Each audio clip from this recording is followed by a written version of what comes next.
So last year you proven my theory totally wrong. Like, qualifying is always important, and you want to start up front, and you came from like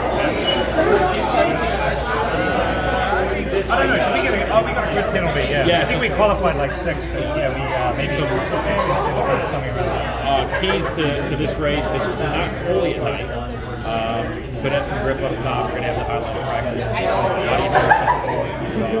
The whole entire weekend kind of jumbled into 2 days. Yeah, it'll be interesting. I think we take a grid penalty here again this year. That's good news. Hopefully there's more people I know just out of our team. It's maybe 1, 2, or 3 of us. So, honestly, it depends on how it races. Whether you can get that second win to come in. I think if any car did go to the lower boost setting to the 130 that we run at Indy, I think would make the race a lot better, especially if you get hopefully some signs for 3 and 4.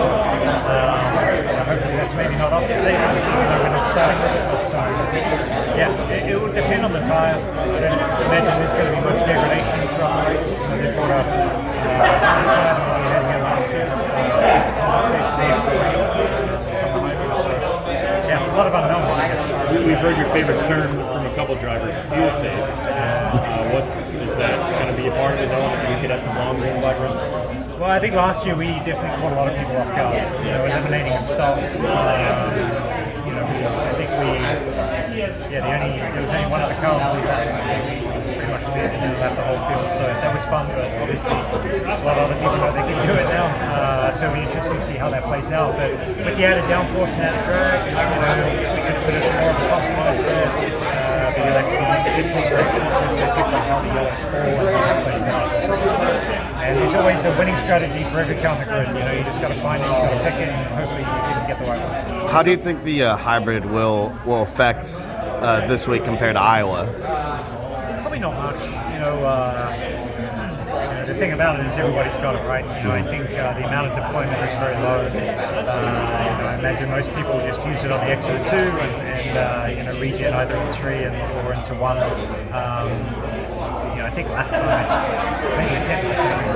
It's very small. So I guess you just hope that it doesn't fail to take the other race. A super interesting comment that you made that I want to pick up and kind of follow up on is that you think that with the higher downforce, lower horsepower would actually make the racing better. We seem to always hear that it's always you got to have the most horsepower and the least downforce for good racing. But why is that opposite here at Gateway? I think that was always just a Penske theory that went on for many years. I think we've seen how that plays out. I think if you've got high dig, that's maybe true. I think in an Iowa situation, you can burn the rear tires off. But here, you kind of, the theory behind that, going slower on the straights makes the straight longer, right? So if you can make 3 and 4 flat, then you've got, a massive straight out of 2 that you can get a big draft and then try and pass, going into 3 or down the front straight into 1. So that's kind of what that is. If you can make 3 and 4 a lot easier, that's why they've added the downforce to try and get that second lane to come in. Will that be enough? I think with 130 lower boost, that would definitely help, but we'll have to see where we end up. Well, it sounds like that's something you're advocating for, to go to a lower boost. I mean, and you mentioned it might still be on the table. I mean, what can you do as a driver to kind of push for that? It was definitely a topic of conversation at the Nashville Tire Test because they ran 130 there, and I think it brought the cars closer together. Once the speeds are up, the tire can only take so much, and then once you get into traffic, you just kind of spread the cars out even more once the speeds go up. So it seemed like IndyCar were all for it. I don't know what the hang-up has been so far. Probably a manufacturing thing. It's a big change, obviously, the week before the race. But I think for a group of drivers that have maybe been playing in that part of it, honestly.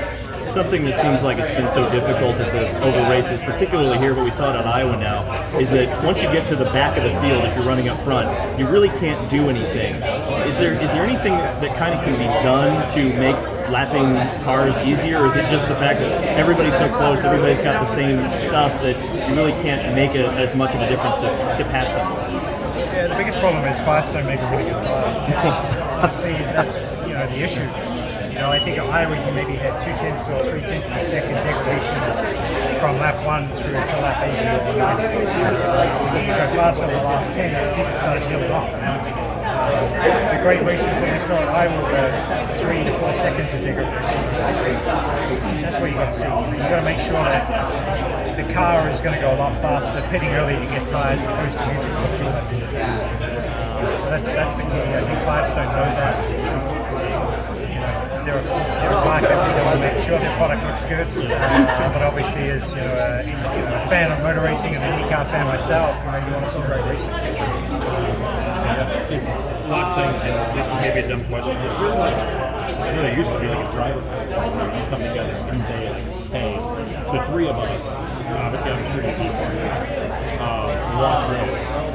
Does that still happen? What's the communication like? That was dissolved. There was a party that wasn't happy about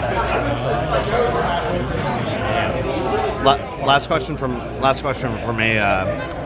With the championship battle with your teammate, how much will we be paying attention to what the 10 team's going to be doing this week in order to maybe gain points on them? There's no doubt they'll be good. I think for us in this situation, you just think about the lost points, right? Our failure at Mid-Ohio, the tire failure at Road America, our incident, at Barber. Without those three right there, you'd be leading the championship by a good amount. So. The 10 car and Alex have done a tremendous job, as they have done for the last 3 or 4 years. They're damn tough to beat, and even on a bad day, they get it sorted out. So just got to keep your head down, man. Work hard, and hopefully you get it in the right direction. Thank you, Scott. Thanks, Scott. Appreciate it. Steven Stump of Frontstretch.com here. Come back for more great racing videos, and if you like us, don't forget to hit that subscribe button.